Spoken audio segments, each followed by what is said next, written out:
Olá, seja muito bem-vindo, seja muito bem-vinda ao nosso canal.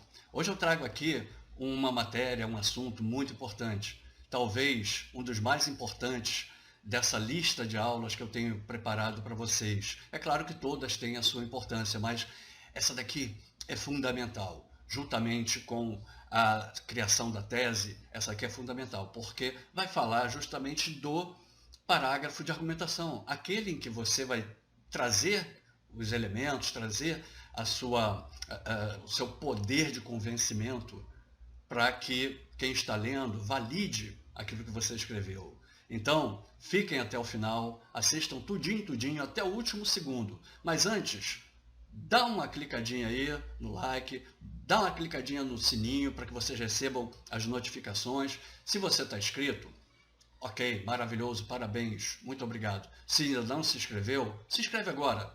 Se inscreve agora e também, passe para todo mundo, recomende, porque a galera vai gostar, tenho certeza disso. Vamos lá? Bom, o que é o parágrafo de argumentação? Na verdade, tudo tem um início, tudo tem um meio e tudo tem um fim. A sua redação, como um todo, ela é dividida assim, né? Introdução, desenvolvimento e conclusão. O parágrafo de argumentação, ele também é dividido assim. Ele tem um início, tem um meio e tem um fim, que eu costumo chamar de declaração, ou seja, você faz uma declaração inicial, o que chamam de tópico frasal, ou ideia núcleo, ideia nuclear, eu também chamo de declaração. Essa declaração nada mais é do que a frase principal do seu parágrafo. É ela que vai abrir para o desenvolvimento. Você vai trazendo os elementos para comprovar o que está nessa frase e depois você vai fechar o seu parágrafo de desenvolvimento. Então, depois que você declara, depois que você afirma ou nega alguma coisa, enfim, alinhado ao que estava na tese, né, ao que você projetou, você faz a comprovação. E aí você vai usar várias estratégias argumentativas, que eu vou mostrar logo a seguir. Depois que você comprova tudo, né, já conseguiu botar ali todas as estratégias que você pensou, você vai, fecha o seu parágrafo fazendo uma breve opinião. Então, bota na cabeça o seguinte, esse é o tripé da argumentação. Declaração, comprovação, opinião. Ok? Então, pensa assim, declarou? Comprova. Comprovou? Opina. Pensa sempre assim que vai mandar muito bem. Ok. Agora vamos às estratégias argumentativas que eu falei. Ali, naquele parágrafo que você está fazendo, né, na sua argumentação, desenvolvendo ali, o primeiro parágrafo ou o segundo parágrafo de desenvolvimento, você vai usar várias estratégias argumentativas para comprovar aquilo que você declarou. Então, também, né, a própria frase declarativa, ela também pode estar carregada de alguma estratégia, tá? Então, para você ter alguns elementos aqui de estratégias argumentativas, eu trouxe, eu acho que 9, 10, não sei. São vários, mas eu trouxe os mais conhecidos e também relevantes. Você pode começar com uma narrativa pequenininha, mas pode, né? Ou você pode narrar fatos que realmente aconteceram, não tem problema, desde que sejam relevantes. Você pode fazer citação. Essa citação pode ser de livro, de pessoas, de cinema, de leis, né? Ou depoimentos de pessoas também relevantes naquela área. Isso é muito importante, é o chamado argumento de autoridade. Você pode trazer para o seu parágrafo dados estatísticos. Se não souber, não tem problema, você vai ter 9, 10 estratégias diferentes que você vai poder usar. Mas se você tiver e que sejam relevantes esses dados, maravilhoso, ótimo, usa. Você pode fazer comparação entre fatos, situações, épocas, lugares, né? Comparações de contrastes ou de similaridades, enfim, comparações também são uma boa estratégia argumentativa. Você pode fazer alusão histórica. Alusão histórica todo mundo conhece, né? Então, você conhece fatos do passado, você pega e coloca também ali para fortalecer o seu argumento.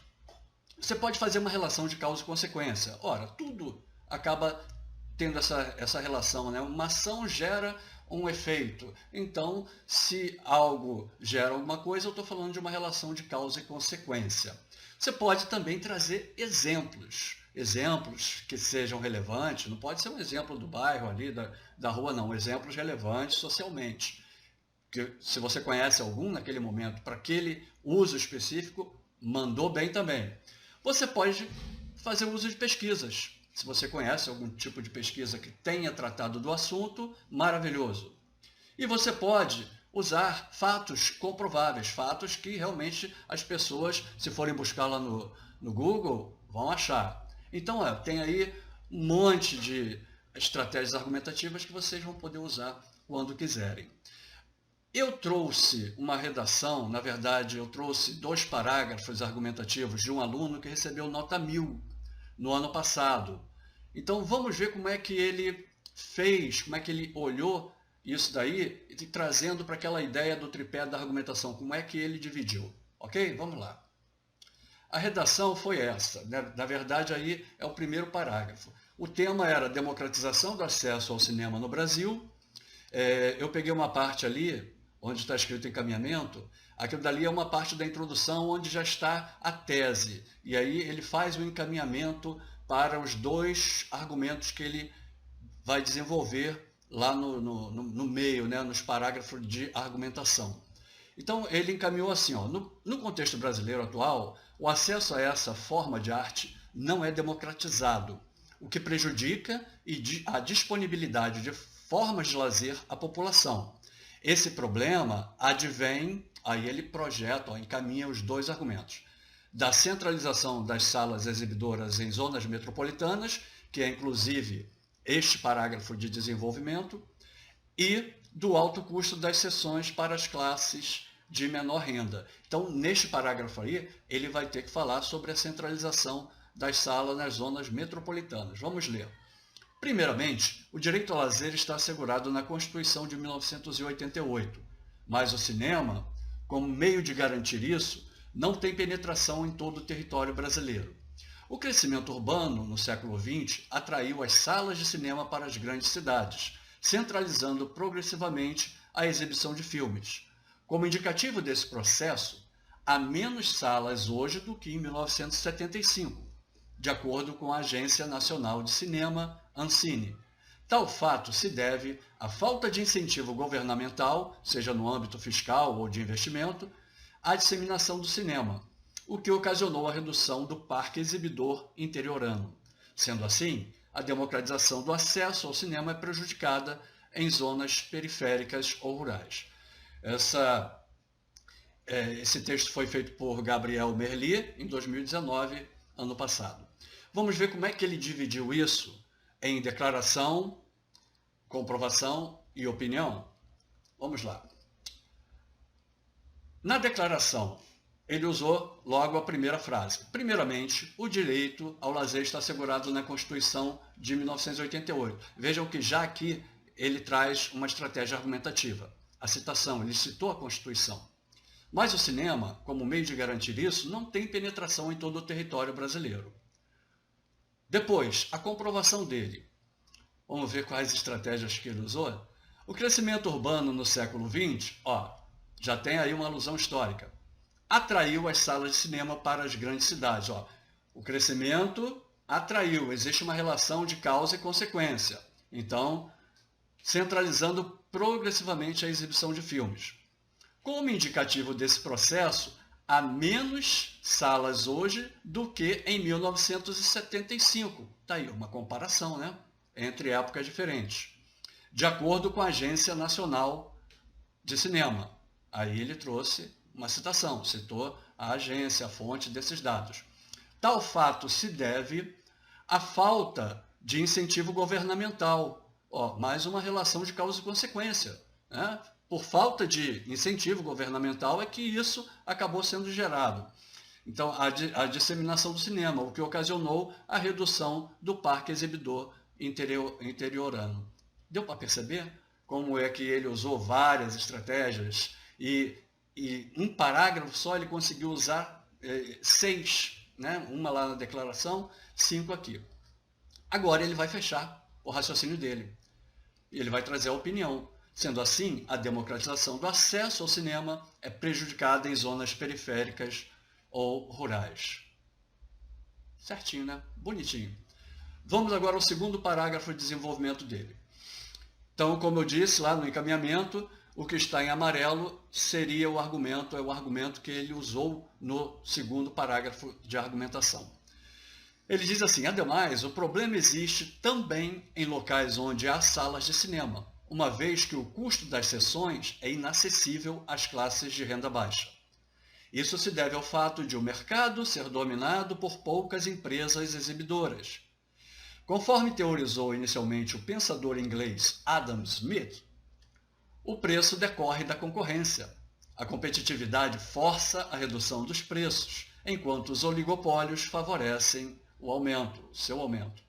Nesse sentido, a baixa concorrência dificulta o amplo acesso ao cinema no Brasil. Então, vamos ver como é que ele fez a divisão. Vamos lá. Ficou assim. Na declaração, também a frase nuclear, né? Ademais, o problema existe também em locais onde há salas de cinema, uma vez que o custo das sessões é inacessível às classes de baixa renda. Olha aí a relação de causa e consequência. Existe o problema também por causa disso. Ó. As pessoas não têm dinheiro para pagar, o cinema está absurdamente caro. Depois ele vai comprovar.